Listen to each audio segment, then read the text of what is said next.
La présente cérémonie de rentrée solennelle, belle tradition de la grande famille du secteur éducation-formation en Côte d'Ivoire, nous offre l'agréable occasion de nous adresser à l'ensemble des acteurs de ce secteur, de jeter un regard rétrospectif sur l'année écoulée, puis d'annoncer les perspectives pour l'année scolaire 2020-2021.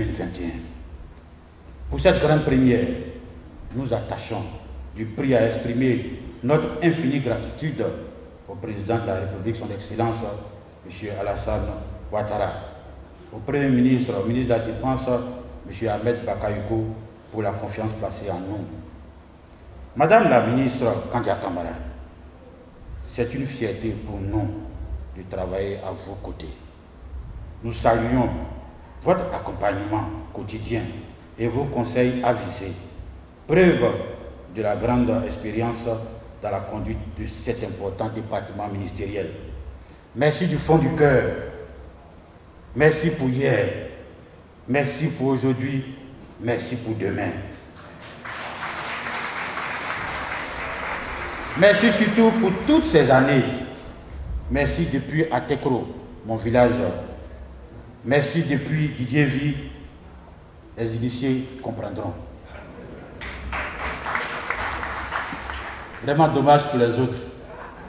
Mesdames et messieurs, c'est encore une autre fierté pour nous et pour nos collaborateurs d'être dans cet établissement qu'est le lycée d'excellence Alassane Ouattara de l'amitié ivoiro-chinoise, fruit de la coopération entre la Côte d'Ivoire et la République populaire de Chine.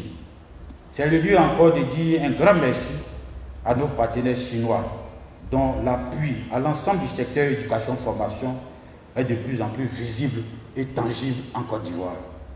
Mesdames et messieurs,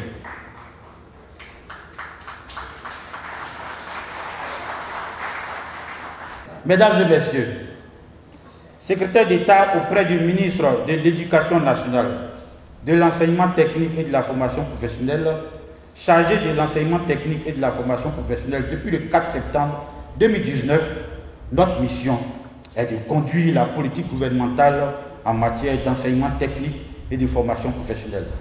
Il s'agit de répondre aux besoins en formation des populations et de satisfaire les besoins en personnel qualifié des entreprises afin de répondre à leurs exigences de performance et de compétitivité.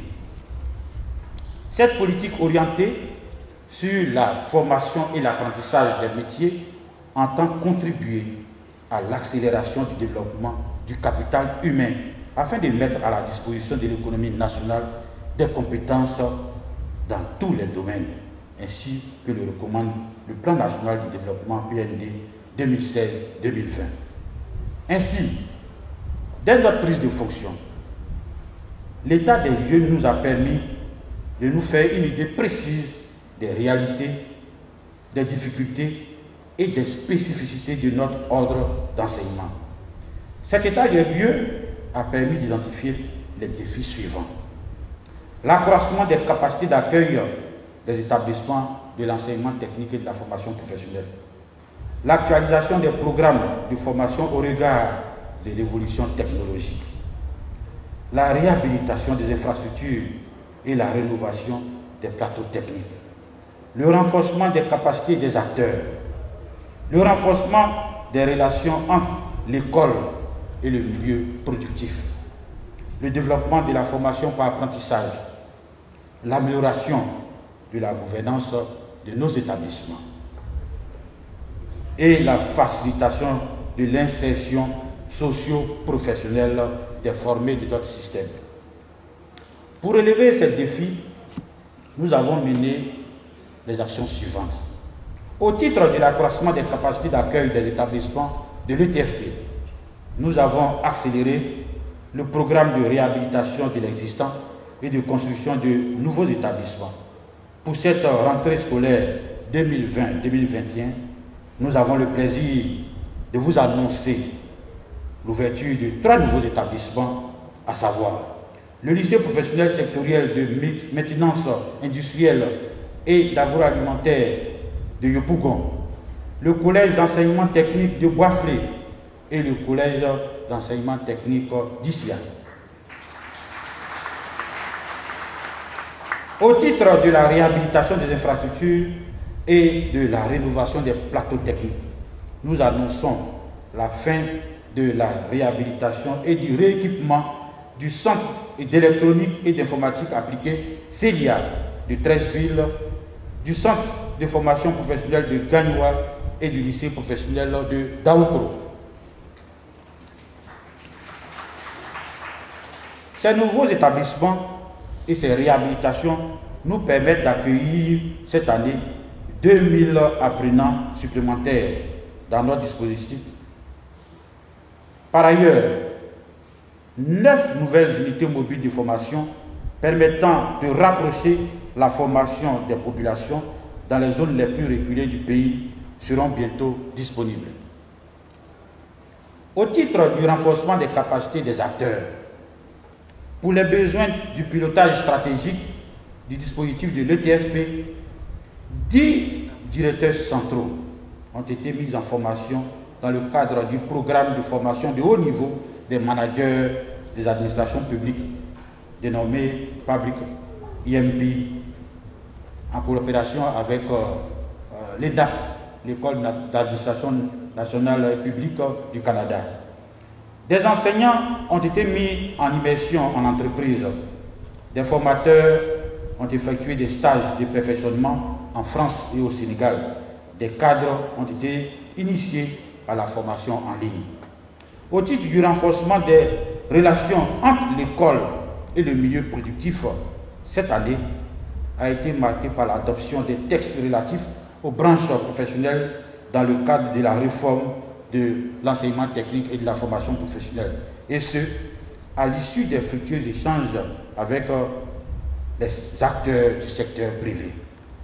Au titre du développement de la formation par apprentissage, un nouveau cadre réglementaire a permis d'ériger l'apprentissage comme une modalité de formation dans toutes les structures de formation professionnelle. Des conventions cadres et des protocoles ont été signés avec différentes institutions en vue d'opérationnaliser cette modalité et de mettre davantage de jeunes de tous niveaux en formation dans les zones les plus reculées de la Côte d'Ivoire. Au titre de l'amélioration de la gouvernance des établissements, entamée depuis l'année dernière, l'expérimentation du nouveau modèle de gouvernance des établissements se poursuit normalement dans 8 établissements pilotes. Ce nouveau modèle s'articule autour d'un comité de gestion qui implique le secteur privé productif dans la gestion des établissements. Ce modèle est implémenté dans les 3 nouveaux établissements qui vont ouvrir cette année. Au titre de la facilitation de l'insertion socio-professionnelle des formés de notre système. Avec des grandes entreprises renommées nationales et internationales, des conventions ont été signées pour permettre à nos formés de bénéficier d'une première expérience professionnelle. Au titre de l'amélioration de la perception et de l'image de l'ETFP, une stratégie de communication est déployée en vue d'offrir plus de visibilité à notre dispositif et aux opportunités qu'il offre. Au titre, enfin, des examens et concours 2020, les résultats cumulés des admis aux examens 2020, tant dans les établissements publics que privés, donnent un taux de réussite de 82,46%, répartis tel qu'il suit. CAP, 86,28%, BEP, 51,92%, BT, 81,67% et enfin BP, 79,71%. Pour les concours d'entrée dans les établissements publics de l'enseignement technique et de la formation professionnelle de la session 2020, 10 000 places sont offertes, sont disponibles, contrairement à 8 000 l'année dernière. Mesdames et messieurs, chemin faisant, un défi nouveau s'est imposé à nous, celui de la continuité des formations et des apprentissages par le numérique dans le contexte de Covid-19.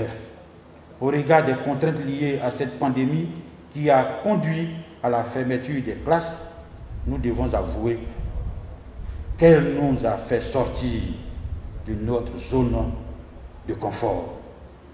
En réponse donc à la Covid-19, la formation à distance a permis de mettre en ligne plus de 800 cours et de maintenir le contact avec nos apprenants.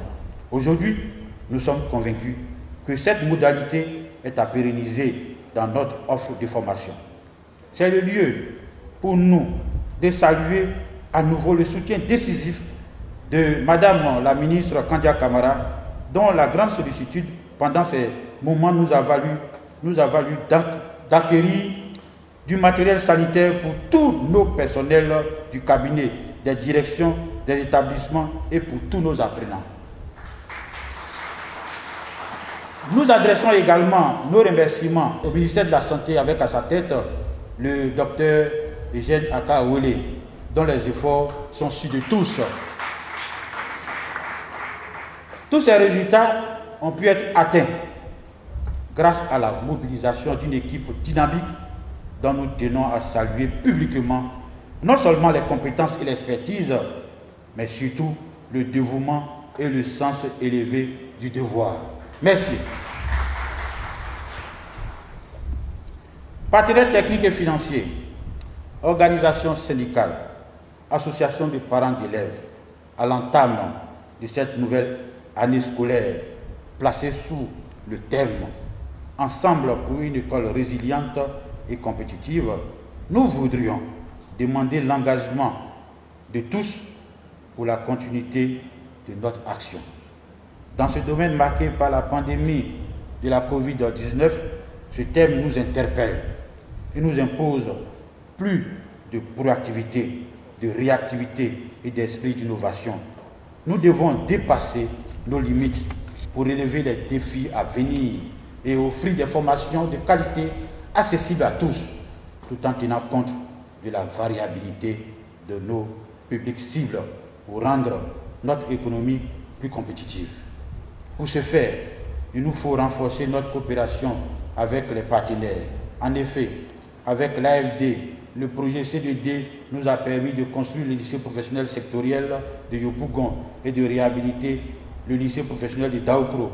Nous travaillons également à la planification des activités des autres phases du C2D qui devraient nous permettre d'accroître les capacités d'accueil de notre dispositif et d'élargir notre offre de formation. Quant au projet MCC, il devrait nous permettre également de construire 3 ou 4 nouveaux établissements. Ce sont au total 86 établissements de formation professionnelle dont les négociations sont en cours. C'est le lieu de remercier tous nos partenaires techniques et financiers de l'EDFP, notamment la Banque mondiale, la BAD, le GIZ, le BIT, la BID, la BADEA, la coopération chinoise, COICA, CERCOB, Mitreli et j'en passe. Nous tenons aussi à saluer l'appui constant et remarquable du secteur privé ivoirien et des chambres consulaires. Pour répondre aux besoins de compétitivité imposés par le marché du travail, cette année scolaire, notre dispositif s'enrichit de 7 nouvelles filières de formation. Ce sont conducteurs machines, conducteurs de ligne, conducteurs de procédés, maintenance industrielle, agents de maintenance, techniciens installateurs, maintenanciers des équipements de télécommunication, électro-frigoristes. Par ailleurs, pour soutenir la stratégie nationale de développement des énergies renouvelables, l'élaboration des curricula en énergie solaire, photovoltaïque et efficacité énergétique est en cours avec l'appui de la GIZ. Enfin, au niveau opérationnel, nous devons être capables de renforcer la résilience de notre système de formation et de le rendre plus compétitif. Mesdames et messieurs, le cap étant fixé, nous voudrions engager l'ensemble des acteurs, à commencer par nos collaborateurs, à travailler sans relâche à l'atteinte de nos objectifs. Mesdames et messieurs, les chefs d'établissement, nous attendons de vous d'être de véritables managers. Vos établissements doivent tenir et devenir de réels outils de développement au service des collectivités. Mesdames et messieurs les promoteurs des établissements et cabinets privés, merci de maintenir la qualité de la formation dans vos établissements respectifs. À nos amis syndicalistes, je vous invite à privilégier le dialogue social pour le règlement de toute incompréhension qui pourrait survenir. Nous attendons beaucoup de votre force de proposition. Chers parents d'élèves, votre rôle d'encadrement et de suivi des études de vos enfants est capital pour leur réussite. Jouez-le pleinement. Chers apprenants et stagiaires, vous avez une chance inouïe d'être à l'ETFP. Soyez les artisans de votre avenir. Vos familles et votre pays comptent sur vous. Chers partenaires techniques et financiers, l'ETFP compte sur votre appui renouvelé et renforcé car nos chantiers sont nobles et nombreux. Mesdames et messieurs, honorables invités, les défis à relever peuvent sembler insurmontables, peuvent ressembler à des citadelles inexpugnables, mais nous avons foi dans la capacité d'adaptation de notre dispositif et dans le potentiel de tous les dispositifs de l'enseignement technique et de la formation professionnelle.